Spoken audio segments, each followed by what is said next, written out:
Nous avons toujours chanté peuple de prêtres, peuple de rois, assemblée des saints. Pour dire que notre Église, c'est une Église des saints.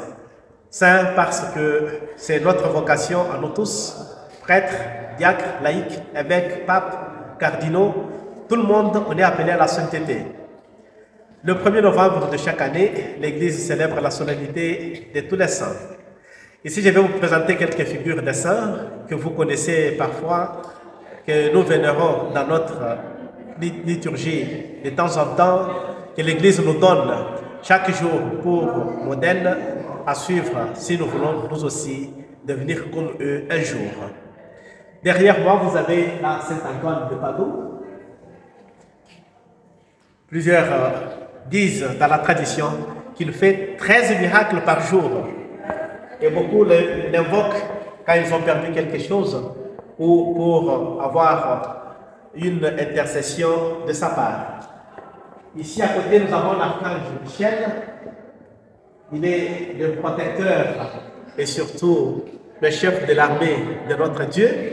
Il intervient quand nous l'invoquons au moment où nous sommes en train de lutter contre les esprits du mal ou même le mauvais. Ici, nous avons la très sainte Vierge Marie, et devrait nous commencer par ici. C'est la mère de notre Seigneur Jésus-Christ et notre mère. Et la dernière figure que je voudrais vous présenter pour aller vite, c'est celle de Sainte Rite de Cachat. Sainte Rite, elle est beaucoup invoquée pour des cas compliqués, pour des cas impossibles. Et chaque fois qu'on l'invoque, elle intervient en notre faveur, elle intercède pour nous auprès de notre Dieu. Mais pourquoi célébrer la fête de tous les saints? Nous célébrons la fête de tous les saints, comme je le disais tantôt, parce que le Seigneur qui nous a créés est saint. Et il nous a créés à son image et à sa ressemblance. Et en nous créant, il a voulu que chacun de nous fasse partie de cette multitude d'hommes et de femmes dont parle Saint Jean dans son Apocalypse de ce jour, où il nous dit que dans la vision, il a vu plusieurs hommes de langues, peuples et nations qui étaient revêtus d'une robe blanche. Et ces hommes, lorsqu'il avait posé la question de savoir d'où viennent-ils, la réponse qui lui a été donnée était celle-ci. Ce sont des gens qui ont lavé leur robe dans le sang de l'agneau. Et ils sont passés par des épreuves, et à cause de leur foi, ils ont vaincu les épreuves, ils ont vaincu le mal.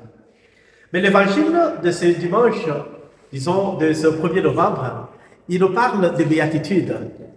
Jésus commence par exemple que heureux ceux qui pleurent, ils seront consolés. Mais c'est quand même absurde que l'on dise à quelqu'un qui est en train de pleurer qu'il est heureux. Mais seul Jésus peut le dire. Il le dit pourquoi? Parce qu'il sait que quand nous pleurons, quand nous souffrons, quand nous affrontons la persécution dans ce monde, en ayant le regard tourné vers le Christ, en ayant le regard tourné vers celui-là qui nous a créés, nous pouvons nous dire que cette façon de pleurer, cette souffrance, cette persécution, les tribulations, les peines que nous sommes en train de subir, ce ne sont pas des choses qui vont durer éternellement, mais c'est des choses qui pourront finir un jour.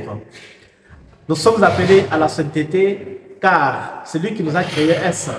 Et comme le Christ lui-même nous lance son appel chaque jour, soyez saints comme votre Père Céleste est saint. Alors, en ce jour, l'Église voudrait commémorer tous ces fils et toutes ces filles qui ne sont pas repris dans le calendrier, qui ne sont pas canonisés officiellement par le schéma que tous nous connaissons, mais ceux-là qui ont vécu de manière sainte dans ce monde, mais que seul Dieu connaît, que seul Dieu a voulu nous donner aussi comme modèle discrètement. Et ceux-là, quand ils intercèdent pour nous, ils nous inspirent aussi à imiter leur exemple de persévérance, à suivre leur exemple de foi, à suivre leur expérience d'espérance, qu'un jour, ce que nous vivons ici-bas, la mort, le péché et tout ce que nous affrontons, un jour ça finira, car le Seigneur nous appelle à pouvoir revêtir l'homme nouveau, créé à son image et à sa ressemblance.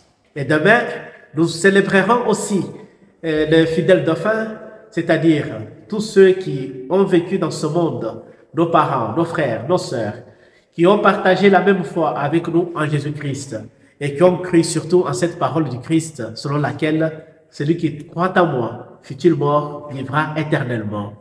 Nous allons les porter dans nos prières et les recommander à ces dieux miséricordieux afin qu'ils accèdent à son royaume et qu'ils obtiennent la vie éternelle. Je vous souhaite une très belle fête de tous les saints et soyons tous saints comme notre Dieu lui-même nous a lancé l'appel à la sainteté. Amen.